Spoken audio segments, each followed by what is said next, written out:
Hello, everyone, and welcome to the Truly on Franchising podcast. My name is Kim Sosha, and I am the Senior Franchise Coordinator for Truly Nolan. I am joined today by my co-host Lance Washington, who serves as our Director of Franchising and Acquisitions.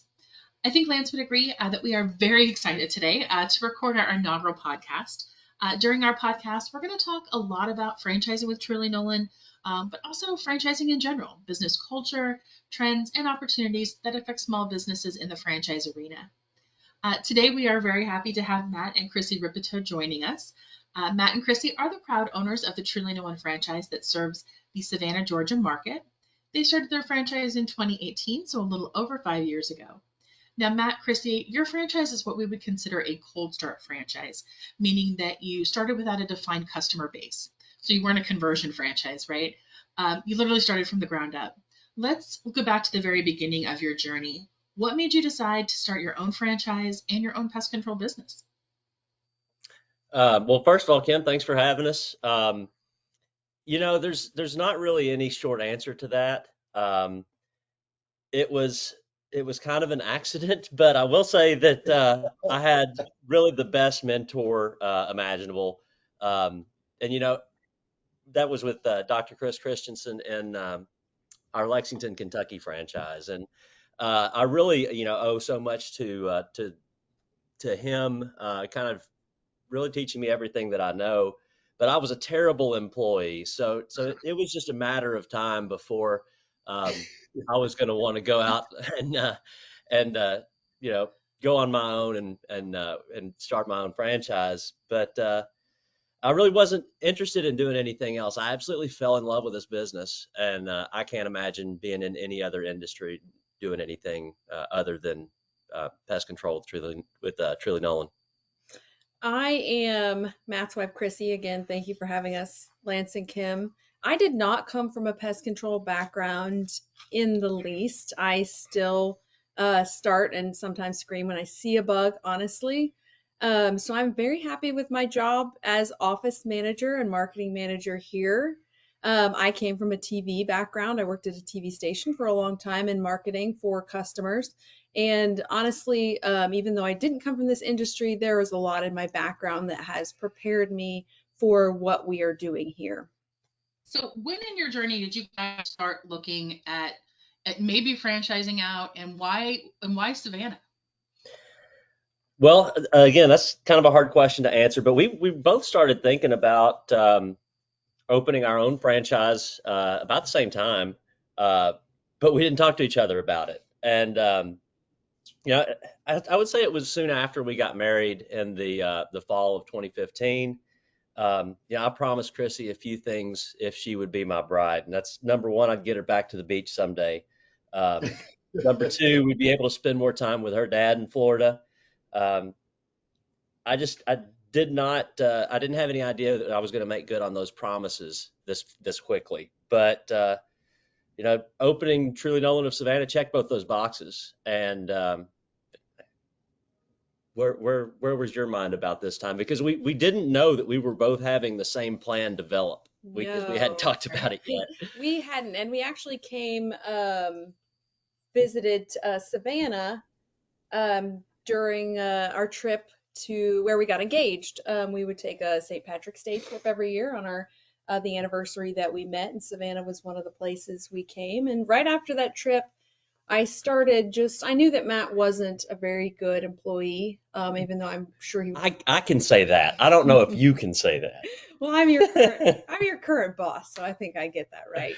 Um, so we checked out Savannah. I really enjoyed it here, and just started thinking in the back of my mind. I knew that owning a business was in our future at some point. That's my background. I worked for my father, who owns his own business. I knew a lot about that, and it just started standing out to me that we would want to start our own business, and of course, it would be in pest control, where Matt's background was. And I just started looking into whether or not Savannah was an open market, and on my end. And eventually, I guess we talked about it and realized both of our minds were in the same place. Yeah, and earlier I mentioned that I was already kind of in the Truly Nolan franchise family and Right. had established a lot of really close relationships, both with other franchise owners, other employees of employees of other franchises, and the corporate team, with you guys. And so as far as considering opening a Truly Nolan franchise versus just Matt and Chrissy's Pest Control, it really was never even a question because of those relationships. And our way of doing business and our model is so much aligned with the Truly Nolan way that it was never even an option not to stay with Truly Nolan. Right. And Matt is more of the ideas guy. I am definitely the numbers person, the financial person. So every time, we're looking at a business move, and especially in this case, looking at Truly Nolan as something that we would want to be part of, that's what I look into. So I did a lot of research on Truly Nolan itself, whether or not it was a company that we would want to be part of. And of course, the answer was incredibly always a glowing yes. I looked at royalty fees. That was a big part. I know that you all are very, very reasonable when it comes to that. And then the amount of support that you all offer, of course, as starting business owners is huge. And that made a lot of difference. That was mainly one of the major reasons why we decided to go choose you all. Well, I will tell you that we couldn't have been luckier as a corporation in terms of having business partners and franchise owners like Matt, yourself, and Chrissy. Uh, I am amazed at some of the things that you guys do in terms of, I think about your vision when you talk about not really knowing, but kind of moving forward and being a business owner. But one of the things that really impressed me about what you guys do, that's even maybe a little different from everybody else, is every employee, when I interact with your employees, talks about the opportunity of being a business owner and a franchise Truly Nolan owner. And I think the culture that you guys have created and the vision and that story that you tell, that you're telling us now, you convey that story adamantly with everybody that you interact with. So there's a passion there that I just hats off, guys. For me, Well, hats off. I've been in this industry for 25 years. I've always been corporate. As the director of franchising, if I could get me 25, 30 more Chrissy and Matt, I would probably just sit in my office and kind of twiddle my thumbs and not do very much because you guys make what we do easy. So thank you. Yeah, hands down. well, thank you, Lance. I think he's buttering us up for something down the road. Well, I wanted to say it's back the other way too, Lance and Kim. You all are, we get it from somewhere, and I think it is from what you all have done for us as well.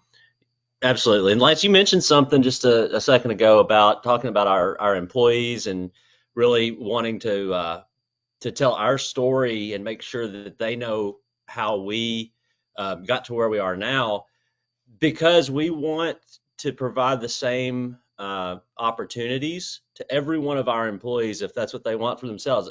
I would love for every single employee that we have to be franchise owners someday. And we try to put them on that track if that's the track that they want to be on. That's an opportunity that I was afforded, and I kind of feel like that I owe it to pay that forward, and to even though I know that we're going to lose a lot of great talent by encouraging that, but you don't really own talent to begin with. You just rent it for a little while, right? Yep. It's a Yep. fair And statement. Yeah. it incentivizes them to be the best that they can. And so when you do the things that you guys are doing, which is what we call career pathing, right? It creates that culture, and we meet the expectations, which is the yellow standard, right? You guys are Absolutely. what we would consider the yellow standard in terms of embracing our core values and moving the business forward. So hats off again, kudos to you guys. And nope, I don't need anything on the backside. I am just laying the law down the way it is. Well, and you guys kind of carry that same kind of culture through when you guys are engaging in community events. I mean, you're kind of building that whole thing. That doesn't stop for you guys. No, absolutely not. Yeah, everything that we do, we try to be good representatives of our brand, our industry, our local business as a whole. You know, one of the things I really take a lot of pride in is our community involvement. We do the St. Mhm. Patrick's Day event every year, the parade, where we have the mouse limo, and we just try to create a spectacle, because our industry doesn't always present itself, and pest control doesn't always present itself as something that can be fun. And one of our core values, my favorite one, number 12, is have fun. And you know, when you see the one of the owners dancing on top of a mouse car float in the St. Patrick's Day parade wearing a mouse costume, everything just screams that it's not all stuffy, sweaty labor. And another event that we do is Earth Day event, which is a big event here in Savannah, and people always come and ask us, what is a pest control company doing at an Earth Day event? And that gives us an opportunity to explain how we are stewards of our environment. We're not it's not all about wiping out different animals and uh, Right. insects. It's about taking care of our environment and making the as we say, add value to the lives we touch. It's making the standard of living greater for our customers. So, Yeah, I think, that's truly a representation of being a brand ambassador. Uh, and I mean, we can talk about all the greatness, but we've had challenges. We saw one of our greatest challenges as adults for us in 2019, 2020, which was COVID, right? yeah, And we watched a lot of our friends and family members who own certain businesses really struggle. And we saw in our industry record growth, record profitability. And what was your experience through the pandemic? And how do you think pest control lines up in terms of investment? Because this is what we're talking about when you buy a franchise. You're investing in yourself.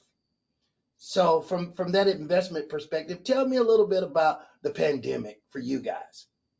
That was just a crazy time in general, in all regards. I don't have a lot of input about this, honestly. I was going through a health issue at the time that kind of set me entirely in the background. And this is another place where you all have come in so wonderfully throughout this whole process. Matt had to take on running the business, whether it be sales, service, and customer service, entirely on himself. And yeah, what a crazy time, and what an incredible Yeah, uh, super challenging for you guys. Two real epic life changing situations at once. mhm. yeah, it was tough. We had all at the same time. We had COVID hit, which with just kind of completely locked everything down for a while and completely flipped our protocol on its head.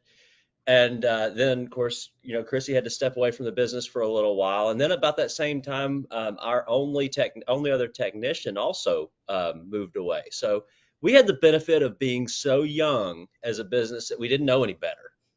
We just went out there and just continued to do it. And Just it did what you was needed to scary. do. Yeah, well, and that's it, is that we did what we had to do because we absolutely had to. Yeah, and Wow. having the flexibility that you all were able to offer to us during that time was just incredibly just reassuring, helpful, and it was amazing to know you guys were there to support and guide and help. Yeah. Yeah, I think sometimes we take the curtain down, and Kim and I have our professional piece that we're responsible for all of these. individuals, because every franchise owner becomes kind of our responsibility.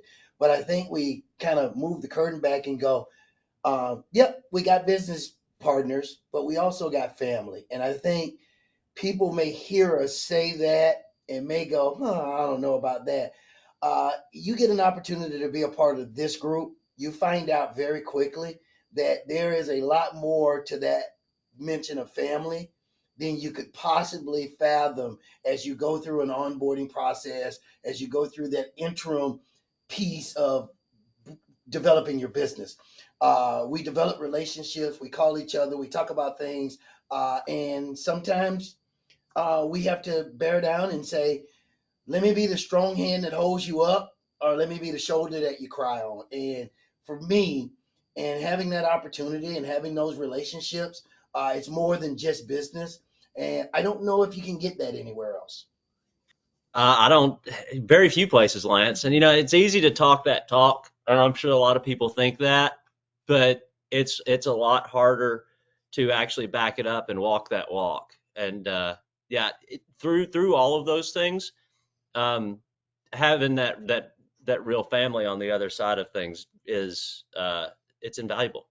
And truly, Nolan, it really is a family first company. I mean, the Nolan family is, they want to put employees first. How we respond to hurricanes and all those things is putting that people element first. And we try to carry that through, because there are families behind those franchise units that we need to support just as much as we do those franchise owners. Yeah, and we're talking about tough times and the support that we get there, but with with you all and some of the other franchise owners, it's also really important in the good times too, because some of my best friends are other owners, and we get together frequently, go play golf or get dinner, and whenever we're passing through each other's area, we'll always see each other. So it's it's not all for when it hits the fan. It's as good when times are good too. I concur. So you guys had some big achievements. So we just wrapped our annual meeting in early March, and you guys had some big achievements come out of that meeting. So you guys were the 2022 community service and engagement winners, and you also had a top growth win. Can you talk a little bit about what in 2022 led you to kind of that top growth spot? What do you attribute to your success for that year? I think first of all, just being able to pay our bills. That's a very important driver for our business. And that's with any business owner. Absolutely. That's the first thing you need to take care of. Second of all, taking care of our employees as well or better than we take care of ourselves in many, many cases. I think that part of it has been, as we go on to hire, finding employees that truly himself would have been in business with himself. And like, Kim was talking about earlier, it's about finding a person who is going to fit right into the culture that you cultivate at your business. I think it is taking more of a step in serving the community. I think that a lot of times pest control businesses, yes, people call us for, I have a roach issue, I have a bed bug issue, but a lot of times, a lot of our advertising tends to be more in terms of branding. And I think a big part of that is being a part of the community, being someone that gives your kid a coloring book with mouse ears, being someone that if you ask a few questions to, I've been seeing these things around my house, what do you think about that? And being able to give a good answer and just solidifying in the mind of the customer that you know what you're talking about, you're within your community and serving your community at these events and just being there for them. And I think it's about just keeping 2 feet on the ground, being aware of the privilege that we have to be here and be doing something we love, which is helping our neighbors and make sure that they live pest free. So yes, it's about the money, but it's also about everything that we do on the side that makes it worth it. Yeah, yeah. To measure success, there's there's certain monetary metrics and numerical metrics that you have to keep in mind. But a lot of I think a lot of the success that we have seen has come from just an overall culture with ourselves, our techs, and our customers. is that, yeah, I like to say I'm excellent at talking myself out of business because I don't think short-term gains are going to be where we are going to build this, what I hope to be a generational business here in Savannah. And it's really it's not about the dollars that you can make today. It's about the customers that you can cultivate for life. And that's really where your gains come in. And I think by trying to really emphasize that mentality throughout our company, it creates success upon success. And yeah, I hope that we'll see a few more of these accolades come our way because of that mentality. I would like to share an insight because I get an opportunity to witness what you guys have created from the outside. So one of the things that I notice is you plan to succeed. You have the ability to look for the right people and mentor and coach and develop them and create an environment and not knee jerk reactions in terms of how I'm going to do my business. I think that you guys are constantly looking at the business and saying, what is it going to look like a week from now, a year from now, 3 years from now? And what do I need to do strategically to be prepared for that? And you don't let capacity overwhelm you because you prepare from a strategic standpoint. And I think you guys, as a tandem, have done a really good job of understanding what you're capable of doing. And instead of Matt working 7 days a week, 13 hours a day, we figure I'd rather take a piece of that pie and share it and have enough time to do it the right way.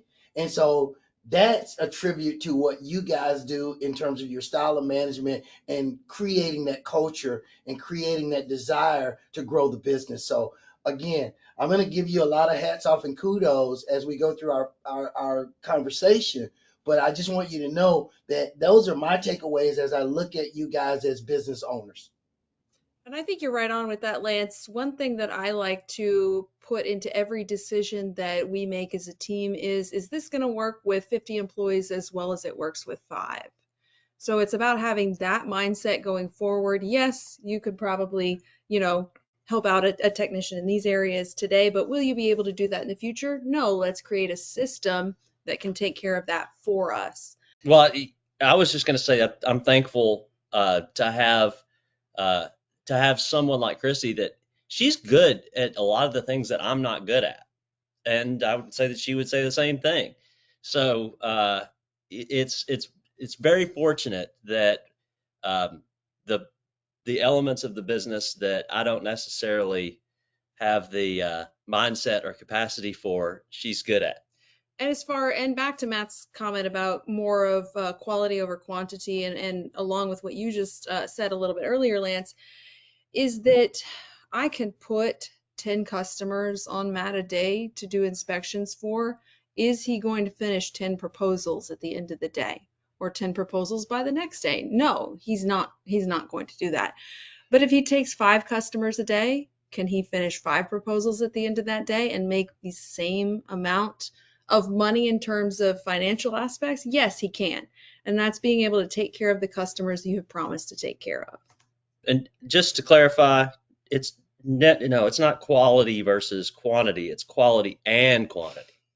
Well, we all know, Matt, that you're a hard worker. You grind it out.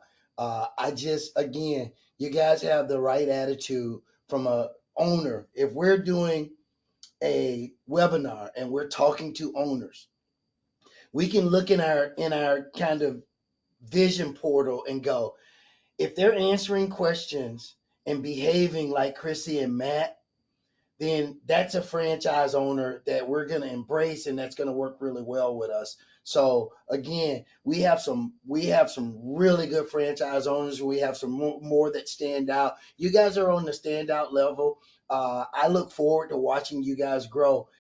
What are some pieces of advice that you would give to someone who's looking at a pest control franchise or a Truly Nolan franchise?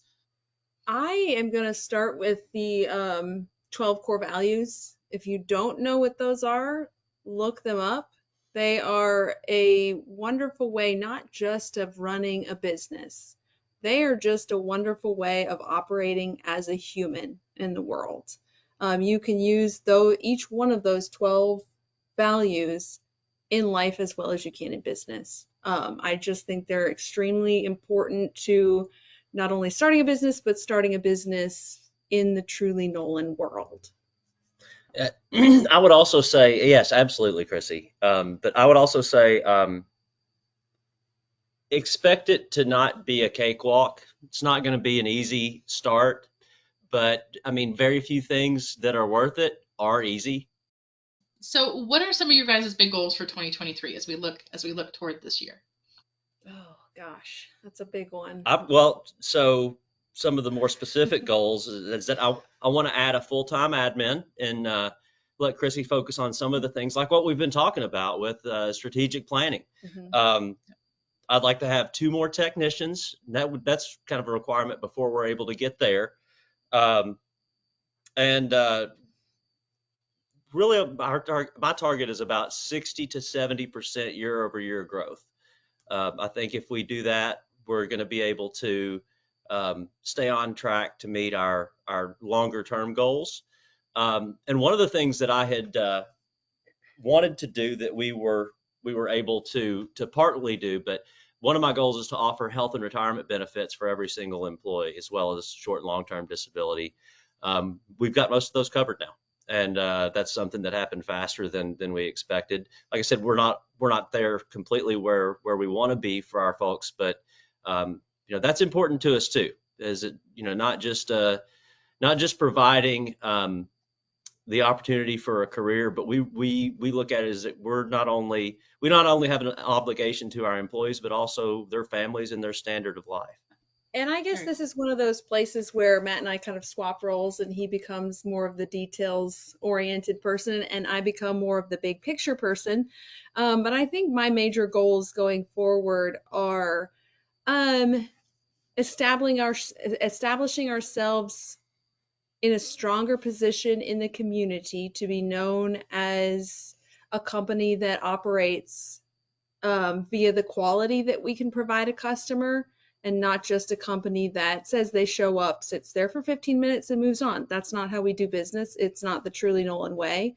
I want to have a reputation that is basically impeachable when it comes to providing pest control service and being someone that knows what they are talking about in the Savannah community. I want to be a proud representative of a company that does business the truly Nolan way. What has been established by you all is just incredible, for lack of a better term. And to be able to hold ourselves to that standard in doing business is something that I am moving towards all the time. I'll give you a very simple phrase to encompass everything that you two both just said. The yellow standard of pest control. That is it. Everything that you said just encompasses that. Yeah, absolutely. We know what that is, and we want everyone else to know what that is too. Well, that kind of wraps us up for today. Matt, Chrissy, we want to thank you so much for joining us. It's always a pleasure to get to talk to you guys and hear your insight about the business and the company and all those wonderful things. Right back at you, Kim. Yeah, thank you so much for having us. It's a Thank pleasure. you, guys.